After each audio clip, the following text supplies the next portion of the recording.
noches, queridos telespectadores de Canal 44. Nuevamente en este su programa La Vía de la Libertad, el programa que pretende hacernos más libres. Hoy pues es un día muy especial, un día de manifestaciones. Han salido sindicatos a la calle, han estado pues colapsando un poquito Zaragoza también. Y bueno, pues además lo hemos vivido en primera persona, pero bueno, es decir, estamos aquí y estamos aquí también acompañados de dos sindicatos que no han participado en esta manifestación, de los dos grandes sindicatos que hay en España. Es decir, digo grandes, pero no sé hasta qué punto. De todas maneras, pues hablaremos fundamentalmente de lo que está ocurriendo en Zaragoza, de lo que está ocurriendo en Aragón, de lo que está ocurriendo en España, fundamentalmente pues por este tipo de asuntos de carácter social que, bueno, pues que realmente a todos nos preocupan, ¿no? Voy a presentar en primer lugar a Pablo Ricardo Asín Aybar. Buenas noches, don Pablo. Hola, buenas noches. Don Pablo ha sido recientemente nombrado, este 21 creo que ha sido, ¿no? Sí. Presidente del sindicato CESIF, y que tiene pues realmente presencia muy importante pues en el ámbito funcionarial, no solamente de Aragón, sino también de otras comunidades autónomas. Bien, don Pablo pues es veterinario, es funcionario de carrera con 26 años de servicio, con destino en la Dirección General de Salud Pública, en la zona de veterinaria de Zaragoza. Estuvo 18 años destinado en el Departamento de Agricultura, 6 años como veterinario, titular de Albalate, del Arzobispo, y el resto en la zona veterinaria de Alcoriza y de Andorra. Bueno, es presidente pues ahora de la parte autonómica de CESIF. Bueno, pues podríamos empezar pues ya directamente las preguntas, pero previamente vamos a conocer, bueno, a presentar a mis otros invitados. Por un lado tenemos también otro representante sindical, don José Antonio González. Muy buenas noches, don José. Muy buenas noches. Natural de León, aragonés de adopción, trabaja como personal de la Administración de la Universidad de Zaragoza, donde ha desarrollado más de 20 años de actividad sindical. Bueno, pues estuvo como secretario general de la formación aragonesista OSTA, del sindicato OSTA, donde estuvo como secretario de organización también durante 7 años. En 2009 fue elegido pues en el primer Congreso Nacional secretario general, pero lo dejó hace más o menos unos meses, no sé cuántos meses, ya 5 o 6 meses. 5 o 6 meses, sí. ¿Sí? Y bueno, pues ha cursado estudios de relaciones laborales y ha participado en numerosas actividades, todas ellas relacionadas con los movimientos sociales y sindicales. Igualmente me acompaña a mi izquierda don Luis Fernández Platero. Muy buenas, don Luis. Muy buenas noches. Don Luis también. Muy buenas noches, efectivamente. Ha sido candidato al Congreso por Zaragoza del Partido de la Libertad Individual. Actualmente es coordinador general en Aragón del Partido de la Libertad Individual. Bueno, pues es ingeniero de profesión, trabaja en una empresa del sector de las tecnologías de la información y está aquí pues para darnos una visión, digamos, algo más contraria a lo que vendría a ser la visión quizá sindical. Bueno, pues empezamos entonces, si os parece, con las preguntas. Empezaré entrevistando a don Pablo como nuevo presidente del CESIF, y yo quería preguntarle qué importancia tiene actualmente su sindicato y qué expectativas tiene para su sindicato ahora que usted es presidente en el futuro. Bueno, CESIF, la Central Sindical Independiente de Funcionarios, nació en los albores de la democracia en el año 77. En un principio nacimos como un sindicato de funcionarios, aunque posteriormente nos abrimos al resto de empleados públicos y también al resto de trabajadores del sector privado. En estos años nos hemos convertido en sindicato que tenemos la calificación de más representativo dentro de las administraciones públicas, y estamos en todas las mesas de negociación, generales de negociación de todas las administraciones públicas. Y hemos demostrado que existe otra forma de hacer sindicalismo y que somos la tercera vía sindical de nuestro país. Las perspectivas de Aragón, pues mantener y mejorar los resultados excelentes que tuvimos en el anterior proceso electoral del año pasado, donde subimos bastante en la representación. Somos el primer sindicato a nivel de Aragón en funcionarios, y estamos muy contentos con ese trabajo desarrollado, y seguimos trabajando en defendiendo a los trabajadores tanto de empleados públicos como del sector privado. Usted ha mencionado que trabajará para mejorar la actuación sindical y prestará especial atención, dice, a la prevención de riesgos laborales, sí, a la formación y a la acción social. ¿Podría ampliarnos un poquito esta información y nos podría decir qué diferencia, por ejemplo, existe entre el CESIF y otros sindicatos? La diferencia básica de CSIC con respecto a otros sindicatos es que nosotros estamos estructurados y actuamos sindicalmente por sectores. ¿Qué significa esto? En los sectores están representados todos los colectivos de trabajadores y en cada sector tiene su derecho, cada gran colectivo de trabajadores tiene derecho a ser representado en su sector y negociar sus propias reivindicaciones. Nosotros estamos estructurados en sectores, como he dicho, tenemos el sector de enseñanza, el sector de justicia, el sector de correos, el sector de sanidad y el sector de administración central y el sector de administración autonómica y un sector privado. Esa es la que nos diferencia de los sindicatos de clase, que estamos estructurados en sectores, actuamos sindicalmente a través de los sectores y cada colectivo de trabajadores en esos sectores está representado y negocia sus propias reivindicaciones. Frecuentemente yo he oído decir, y le voy a comentar lo siguiente, ¿no?, que el CSIF es el sindicato de la derecha.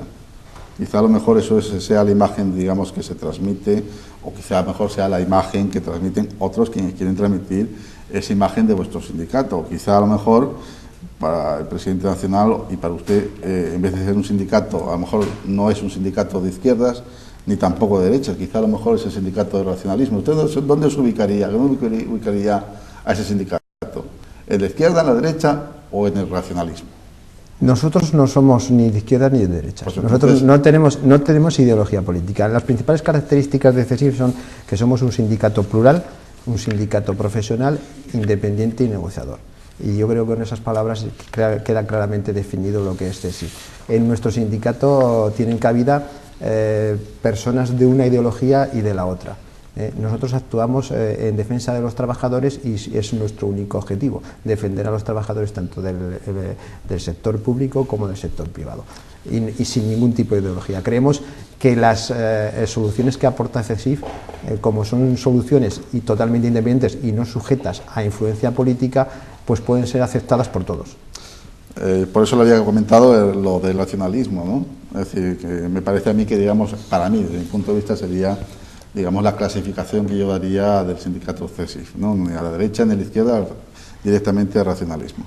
El CSIF, sin embargo, se ha manifestado a favor de aquellas medidas que favorecen la austeridad, por ejemplo, el recorte del gasto público, injustificado, por supuesto, exigiendo a los poderes públicos en los últimos 3 o 4 años, vamos a decir, que reduzcan el déficit, eliminando gastos superfluos y derroche. Así es como además se da a conocer el sindicato, ¿no?, qué es lo que quiere. Dice, ¿es posible, le pregunto ahora, recortar de algún otro sitio, es posible recortarlo, esos gastos, sin que los funcionarios tengan que, digamos, asumir de alguna manera esos sacrificios que se les está pidiendo? Y, en segundo lugar, ¿saben ustedes dónde se puede recortar? Y quisiera que nos explique un poco, porque creo que esto le puede interesar sobre todo a los ciudadanos zaragozanos, que, bueno, pues es una visión sindical quizá algo distinta a la que podemos estar acostumbrados. Muy bien. A ver, los empleados públicos, los funcionarios y personal laboral de las administraciones públicas sabemos perfectamente dónde se puede recortar sin necesidad de tocar las retribuciones. Nosotros, CSIF, ha sido el primer sindicato que ha levantado la bandera en defensa de lo público y continuamos defendiendo lo público y tratamos de concienciar al ciudadano y a la sociedad en general que el déficit público se ha generado por actuaciones de la administración que nada tienen que ver con los servicios públicos ni con los empleados públicos. Y lo explico claramente.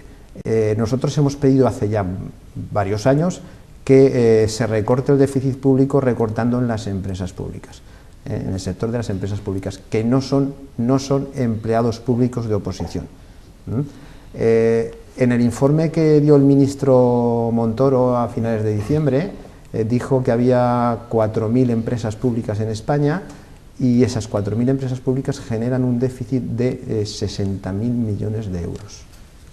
La semana pasada estuvimos aquí con el consejero delegado de la Corporación Empresarial Pública de Aragón, no sé si lo sabía usted, y le preguntamos sobre cuál era la situación de las empresas públicas en Aragón y si qué es lo que se había encontrado. Hay quien dijo que, bueno, pues hay uno de los contertulios que dijo que menudo muerto se había encontrado, desde luego.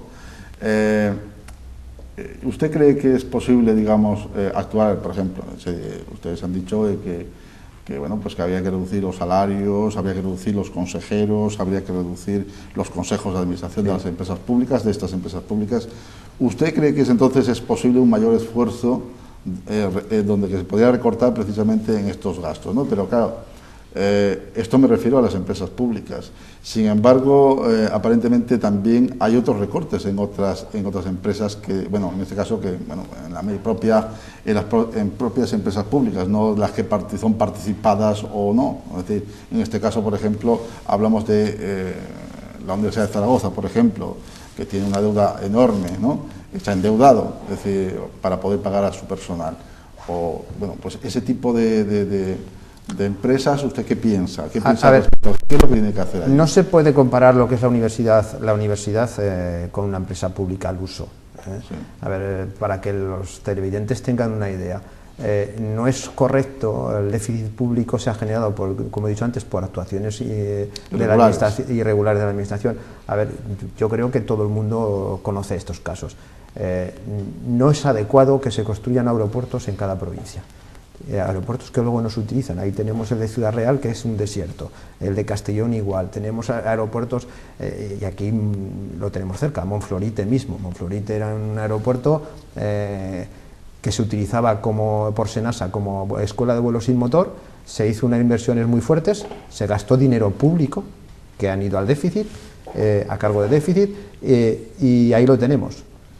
Luego estamos invirtiendo muchísimo dinero en aves, me parece muy bien, que llevan personas, pero sin embargo estamos dejando de lado una infraestructura muy necesaria, que es un déficit de este país, que sería adecuar el transporte ferroviario para que llevaran muchas mercancías. Porque el transporte ferroviario, por ejemplo, es muy pobre, y las mercancías en este país, el 90% se transporta a través de carretera, con los costes añadidos que eso lleva. No es lo mismo la universidad que una empresa pública. Las empresas públicas, otro ejemplo, Aramón. ¿Por qué tenemos que tener una empresa pública para gestionar las estaciones de esquí? Con un déficit de 95 millones de euros que ha tenido que avalar la Diputación General de Aragón. Ahora mismo tenemos también la polémica con Motorland. Efectivamente. Bueno, luego hablaremos de todas esas cosas, porque estoy seguro que nuestro otro contertulio también tiene algo que decir, pero esperemos un momento. Bueno, sobre el tema del personal laboral de las administraciones públicas, ustedes comentan que hay un acoso a los puestos de trabajo y bueno, a cual le somete la nueva reforma laboral, y que están dispuestos a acudir pues a donde haga falta, desde luego a la negociación, por supuesto, para intentar corregir los desequilibrios que puede plantear o que está planteando la reforma laboral. Bueno, ¿a qué se refiere en este caso cuando hablamos de esas enmiendas que intenten evitar la desprotección de los trabajadores? Es decir, que garanticen las relaciones laborales y que protejan los servicios públicos de calidad. ¿A qué se refiere usted ustedes cuando hablan de ese tema? Sí, a ver, la reforma laboral que hizo el anterior gobierno en el 2010 ya introducía el despido por causas objetivas. Entonces parecía que podía afectar también a los empleados públicos, al personal laboral de las administraciones públicas, porque introducía la posibilidad de despedirlos, ¿no? Nosotros lo pusimos de manifiesto, y el sindicato que ahora se está manifestando nos llamó de alarmistas.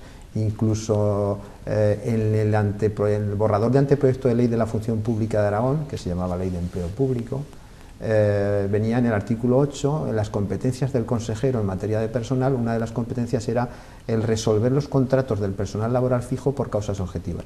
Nosotros lo pusimos de manifiesto, y uno de los sindicatos, vuelvo a repetir, que se está manifestando ahora, nos llamó alarmistas. Nosotros, CESIF rechazó esa ley de función pública y fuimos la causa principal de que esa ley no se llevara a efecto.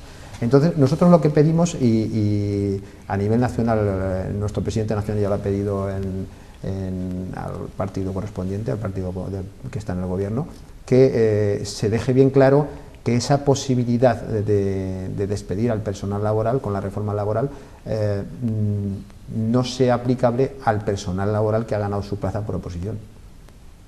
Porque el personal laboral de las administraciones públicas gana su plaza por oposición, igual que un funcionario. Entonces creemos que no es justo No es justo que a una persona que hace el esfuerzo de prepararse y aprobar una oposición se le pueda despedir de esta manera. Yo le voy a hacer una pregunta. ¿Ustedes consideran justo, por ejemplo, que el déficit se traslade a través del endeudamiento a generaciones venideras? Me refiero, es decir, ¿ustedes creen que se deben limitar las restricciones impuestas en materia fiscal para que podamos, de algún modo, vivir mejor en el presente a una costa de que nuestros hijos, por ejemplo, puedan vivir peor en el futuro?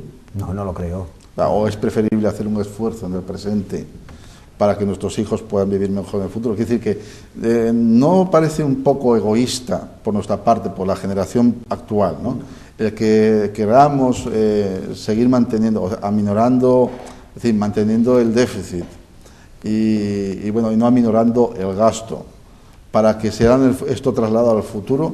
Lo digo porque es que recientemente ha habido, a través de los distintos sindicatos, y en estos vosotros también participáis, en Bruselas, ha habido una manifestación general de todos los sindicatos europeos a favor de un aligeramiento, vamos a decir, de las condiciones de reducción del déficit público, ¿no? Entonces eso significa, naturalmente, esto no sé si claro, quizá a lo mejor los economistas lo tenemos un poquito más claro, ¿no?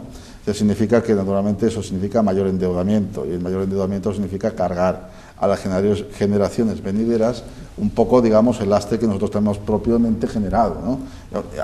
Ya sabemos que conocemos de dónde proviene, sabemos que hay empresas públicas que hay que recortar, donde hay que recortar el gasto, sabemos que no debemos hacer y nos hemos equivocado en muchas cosas, pero claro, intentar alargar, ¿es necesario realmente? ¿O es necesario hacerlo ya los recortes donde hay que hacer? Nosotros somos conscientes que hay que ajustar, Lo que también somos conscientes es que hay que reactivar la economía. O sea, esto es una pescadilla que se muerde la cola.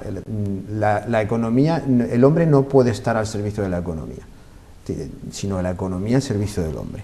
Y esto es una pescadilla que se muerde la cola. Si renunciamos al papel dinamizador que debe de tener la administración pública en la recuperación económica, mal iremos por la estructura social que tenemos y económica que tenemos en nuestro país.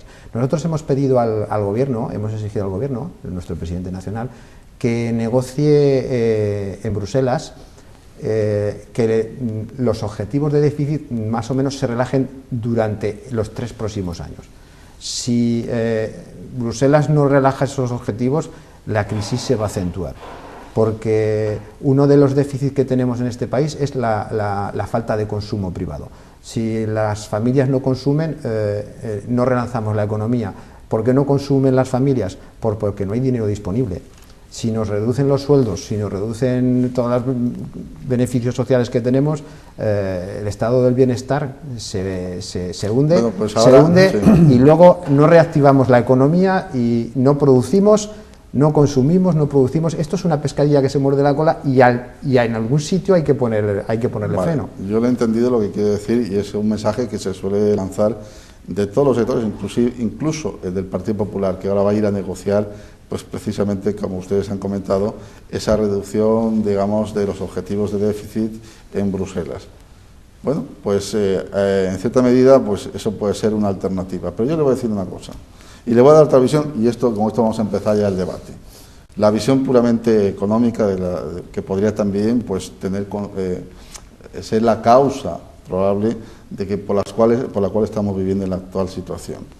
Fíjese usted que actualmente el Banco Central Europeo está otorgando créditos, o sea, está facilitando créditos a la banca al 1%, ¿de acuerdo? Y que la banca lo que está haciendo es utilizar esos créditos que recibe al 1% para comprar endeudamiento de la administración, por eso decíamos del endeudamiento, a más del 5%. Con lo cual el negocio es redondo, es decir, lo único que tienen que hacer es trasladar dinero de un sitio y colocarlo en otro. No fluye la liquidez porque sencillamente no tienen interés en que fluya la liquidez.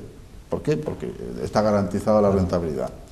Pero si nosotros queremos si las empresas, que son las que generan empleo y que, bueno, pues en buena medida, pues también habría que apoyar, no reciben liquidez, es precisamente porque están haciendo un puente entre lo que vendría a ser, le están haciendo el puente a las empresas y están trasladando el dinero de un sitio a otro. Y lo digo con conocimiento de causa, porque el otro día fui a solicitar, me ofrecieron un crédito hipotecario, y me lo ofrecían pues al Euribor, que es otra palabra que habría que definir lo que es Euribor, porque bueno, en fin, al Euribor más el 2,8%, a una persona que es funcionario, que es fijo, que tiene un salario nómina suficiente y con avales y con no sé qué historias. A la empresa privada, eso a mí, a la empresa privada le están ofreciendo casi al 9% el tipo de interés y o lo tomas o lo dejas. Es decir, ante esa situación, claro, es decir, estamos diciendo que no hay consumo, que no hay inversión.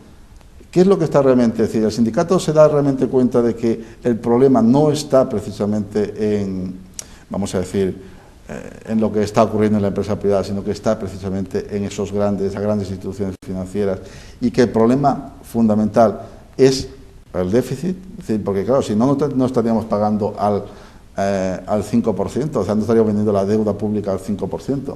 No sé si me entendéis. Sí. Claro, porque esa es otra visión, es una parte totalmente distinta a la teoría keynesiana que ha señalado, que yo no tengo nada en contra, quiero decir, pero que claro, existen muchas visiones. Bueno, pues le agradezco su intervención y ahora con esto abro el debate porque yo creo que es necesario. Adelante. Pues sí.